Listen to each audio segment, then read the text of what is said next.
আপনি কি জানেন বিশ্বের শীর্ষ ধনীরা নিয়মিত বই পড়েন? বিশ্বের সেরা ধনীরা সামাজিক দৃষ্টিতে সফল মানুষ হিসেবেই সমাদৃত। শত ব্যস্ততার মাঝেও তারা নিয়মিত কিন্তু বই পড়েন।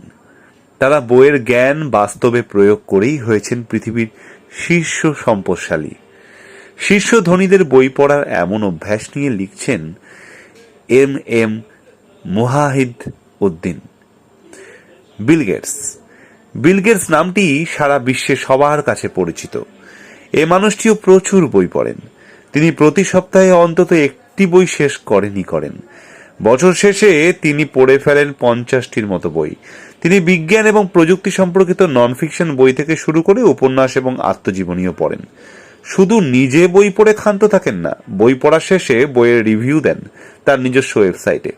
প্রতি বছর তিনি প্রকাশ করেন ওই বছরে তার পঠিত সেরা 10টি বই পড়া নিয়ে Bill Gates the New York টাইমসকে বলেছেন, ছোট থেকেই আমার শেখার অন্যতম প্রধান উপায় হলো বই পড়া।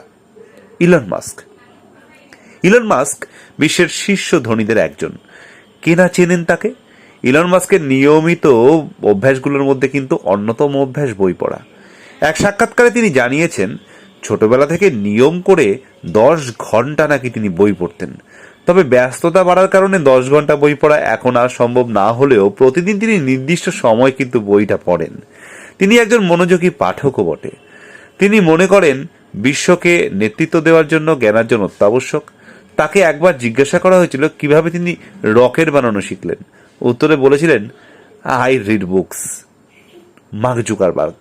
ফেসবুকের কথা উঠলেই যে নামটি মনে ভেসে ওঠে তিনি হলেন প্রতিষ্ঠানটির প্রতিষ্ঠাতা মার্ক জুকারবার্গ। তিনি সারা বিশ্বে অসংখ্য মানুষকে স্ক্রিনে আসক্তি করালেও তার সন্তানদের ডিজিটাল গ্যাজেট থেকে কিন্তু দূরে রেখেছেন।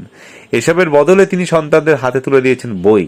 মার্ক জুকারবার্গও বিল গেটসের মতো বই পড়ুয়া মানুষ, যিনি প্রযুক্তি এবং যোগাযোগের পেছনে বেশি সময় ব্যয় করলেও প্রতি 2 সপ্তাহে একটা করে বই শেষ করেনি। তিনি বই পড়ার জন্য 2015 সালে একটি ক্লাব খুলেছেন। সেখানে তিনি বই নিয়ে আলোচনাও করেন।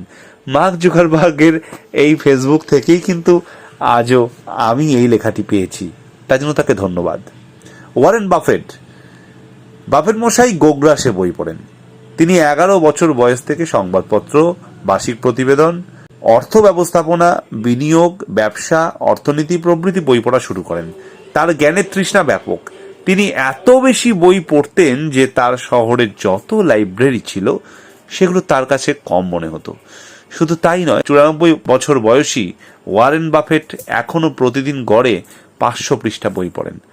তিনি প্রতিদিন প্রায় 6 ঘন্টা বই পড়ার পেছনে ব্যয় করেন।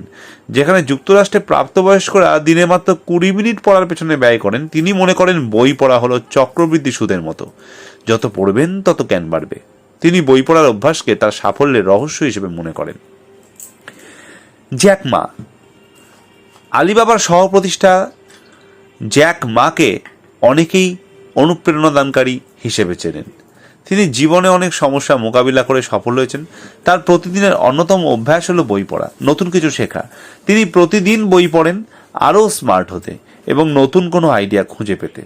জ্যাক মা বলেছেন, প্রচুর বই পড়ার ফলে আপনি যে কোনো বিষয়ে ভালো একটি সূচনা করতে পারবেন, যা প্রায় সময় আপনার সহকর্মীরা পারবেন না। যারা প্রচুর বই পড়েন তাদের বিভিন্ন বিষয়ে জানার সম্ভাবনা বেশি। আপনি যদি শুরুতে প্রতিদিন 1 ঘন্টা বা তার বেশি পড়ার অভ্যাস করতে না পারেন, তাহলে 20 বা 30 মিনিট হলেও বই পড়ুন। দৈনিক আজকের পত্রিকা। এম মুজাহিদ উদ্দিন, লেখক, ভাইবা বোর্ডের মুখোমুখি, Mujahid's viva suggestion, bankers viva board.